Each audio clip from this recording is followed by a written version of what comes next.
Hey everyone, so 8.17 will drop in about a week's time. There's always this video, we'll keep you up to date with everything that they have planned, but it's definitely going to be a little bit smaller than normal, except the new rework we have. Actually as well, apart from majorly changing how Zoe works and turning her into even more of a one-shot machine, so it's actually kind of a mini rework for her sleep. By the way, I'm now going to be at Gamescom this week from tomorrow, so if you're there, definitely come and find me. I'll be walking around the event or at the Facebook gaming booth, or just tweet me. It'll be awesome to see some of you there, and I'll come and meet you. So the thumbnail is actually the new Lucian skin. We have 5 sick new skins dropping this patch as well. Divine Sword Irelia is the first one. Looks probably kind of anime-esque, I guess, but with all these new skins, they look really good. It's paired up with the new Talon skin, Enduring Sword. This one I think looks even better in-game than Splash Art, honestly, which is pretty rare. And 3 more High Noon skins. So the Lucian one is 1820 RP. It's a big boy skin, but it is amazing. The effects on all the spells are insane. And Thresh and Urgot are rounding out the High Noon. They are 1350, but they still look pretty good. Thresh kind of reminds me of a cowboy version of Ghost Rider, to be honest, and then there's Urgot, but at least the splash art looks insane. So we're going to go through the 3 nerfs that we have in this patch. It's a Zoe mini rework that might be in 8.17 or 8.18. Thank you, Shakarez, by the way, for the translation on this over on Twitter. It was shown on a Riot career stream. So they're going to be tweaking every spell that she has apart from her passive. So her Q base damage is not going to scale with levels anymore. It's just going to scale with ranks like normal. Her W damage has been lowered,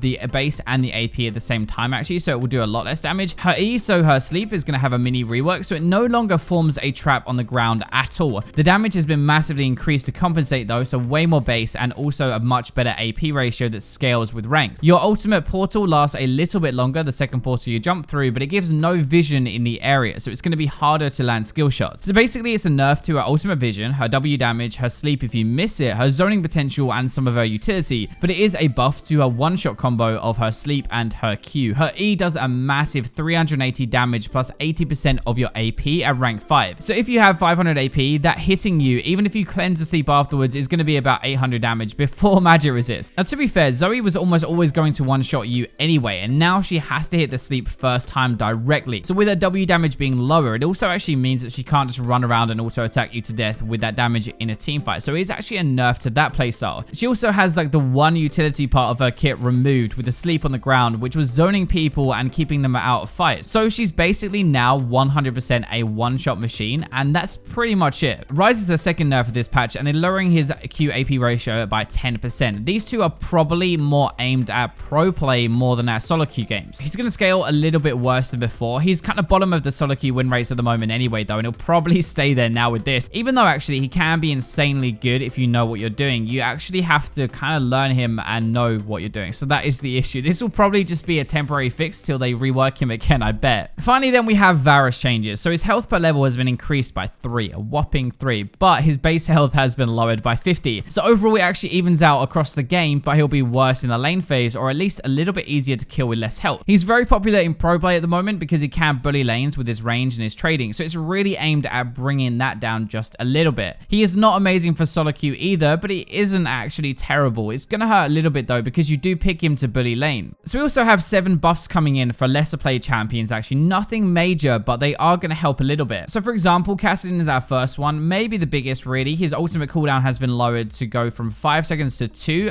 from 6 to 2. So this is now the 5th buff in a row, by the way, for Kassadin. So it might not be massive on its own, but it's definitely with all of those together gonna make him better. In career, he's actually already used a fair amount with a Fleet Footwork. It's really good. It scales with AP pretty well. You can go double scaling again, so Tyr and Rod of Ages, and counter a lot of AP matchups and scale so well. He already had better AP ratios on his W, his E, his ultimate, his Q shielding was buffed before that, so now he can jump even more often to start the game with, which should help his early lane phase. Kassadin has no issues once you get a few items and get to mid to late game. It is just that early, which is what this is going to be helping. It might not be increasing his damage directly through numbers, but if he can jump more, he'll do more damage, and he can use the AP ratio that was buffed with it as well. I wouldn't be surprised if we do start to see a little bit more of him. Annie is actually getting a buff for the first time in ages. Her auto range is up to 625 from 575. This is actually a revert to a nerf that came in patch 5.9, so 2 seasons ago. I knew I recognized it when I saw it. The idea then was that she could harass a little bit too easily with an auto and a Q combo, so they wanted to make it a little less safe and oppressive. In the lane phase, she would just auto attack constantly, and it was really hard to play against, so that is what they targeted to nerf her. I haven't seen Annie in a while, to be fair, but this might help a little bit. We know it was good because it is one of the things they nerfed to lower her power, so giving it back should bring it up again. Bard isn't really in a bad spot right now, so this could be a decent change. They're going to be lowering his ultimate cooldown to 110 to 80 from 130 to 90. So 20 seconds lower rank 1 means that he can make more plays and is less punishing as well if he's going to miss. Like there's less risk, I guess, when you go for a play. I think this is something that we don't see enough of right now. He is supposed to be a champion that can make things happen with that ultimate. This is allowing that to happen, I guess. So even though it might not be making his damage better, he can make more things happen, get a few good fights, and that should bring him up. Rengar buffs kind of scare me as an AD main, honestly, but his ultimate camouflage duration has been increased massively rank 3. So he's up 8 seconds to 28. Now that's going to last. The cooldown has also been lowered by 20 seconds rank 1. It goes back to the same rank 3. So it's an extra 8 seconds to run around, either to get to where you want to be, to roam, or to wait for the perfect time to go in, which is really good. That's kind of for late game, right? If you get to that point where Rengar is actually already pretty good, by the way, because his one-shot potential with Duskbane and Stormrazor together is really high. But early game, you're going to be able to ult more now, down to just under 2 minutes, which will be even lower with a bit of cooldown reduction if you grab that. So this should help a lot, actually. Your ultimate is so key to get anything done in the game, so having it more often means more plays, more chance to get fed, and then later you can use it and it'd just be a little bit better for you. We actually have another 3 junglers, 4 I guess if you count Nunu, but Kayn is going to be the first one of that. So they're targeting his E. This is the thing where you can go through walls and stuff. The duration of that has been increased to 8 to 10 seconds from 5 to 9, and Shadow Assassin Kayn gains 10% more bonus move speed there. The main change here is that there is an extra 3 seconds added on your rank 1, so you don't max his first obviously, so you'll get that benefit for a good amount of the game actually, and it will help. It should let Kayn do a bit more early game, gank a little bit better, like go through a wall maybe a bit longer, outplay even, all things that I think he can use, considering that when he does finally transform, he's actually really strong. Buffing his early game is definitely what Kayn needs right now to become meta. He's actually already pretty good at the moment, and as I said, if you get to transform level, you're either really tanky or you just one-shot everybody. Master Yi is also getting a few stuff with his meditate. So the W cooldown has been lowered by 7 seconds, but the damage reduction also has been increased to 60 to 70, so it's up 10%. 7 seconds off your meditate cooldown sounds really good, right? But it's still actually a 28-second cooldown overall. 10% more damage reduction means you're up to 60% rank 1 though as well, so you can use it a bit more, and it's better when you do use it. This is probably all they can buff, to be fair, for Master Yi. His damage is already kind of high when he gets going and he gets his items, so if you put anything into that, he could become insane.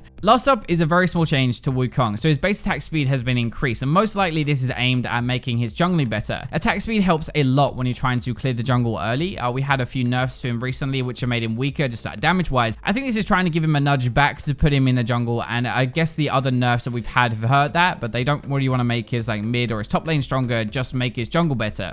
Now, Nunu will also be dropping in 8.17, and we know a little bit more now about what he's actually going to be like, so let's take a proper look, because there's some really cool stuff. His passive is Call of the Freljord. It dealing damage to enemy champions, monsters, or structures grants him and a nearby ally bonus attack speed and move speed for 4 seconds. Now, his basic attacks, while that is active, also cleave for 30% of his total AD. Now, the duration of this buff can actually stack up where you can reapply it, but it can only occur once every 10 seconds per target. So that is kind of like his Blood Boil, right? We have that still, it's just in his passive form instead of an actual spell. His Q is basically the same actually, a 12 to 8 second cooldown, which will obviously get a lot lower with some cooldown reduction, but he bites the enemy, he deals damage, and he heals, and that healing is increased by 50% when under 50% health. Versus champions, it's kind of just a weaker form. It still does a decent chunk of damage. Unfortunately, it doesn't deal a 980 true damage though, but it heals for half as much as well. Speaking of damage, you have his W, which is the big snowball, right? A 14-second cooldown, which isn't that bad at all actually. The larger it is, the more damage that it does, and the longer it knocks up. So the more you push it for, the bigger it gets, the better it's going to be. Now, this has a 150% AP ratio on it, which is massive, plus up to actually 180 to 360 damage based on rank and the travel. It's kind of like having a Scion ultimate, if that makes sense. It's a lot like that. You can control it, or you can actually send it flying forward as well. Your E is going to be the Snowball Barrage, so it's kind of similar to how it is right now. It's a 14-second cooldown though, which is actually quite high. For 3 seconds, each cast actually causes Nunu to throw 3 snowballs. Enemies hit take a bit of damage plus some AP and are slowed by 50% for 1 second if they're hit by all 3. So champs and large monsters here are actually going to be snowbound though, which is a new mechanic, and after a while, all enemies in the range of the debuff in the circle become rooted in place, and that duration of the root scales with your level. So now his ultimate is 110 to 90 second cooldown, which isn't that bad for a big ultimate. Under 2 minutes is good. Channel it for 3 seconds, same as before, really slows them with a bigger slow over the duration, and every second while channeling though, Nunu gets a shield based on his health. Then it explodes and it does 625 to 1275 damage plus 250% of your AP based on the channel length. That is going to be his kit, but the first thing that we can see is Nunu has some insane AP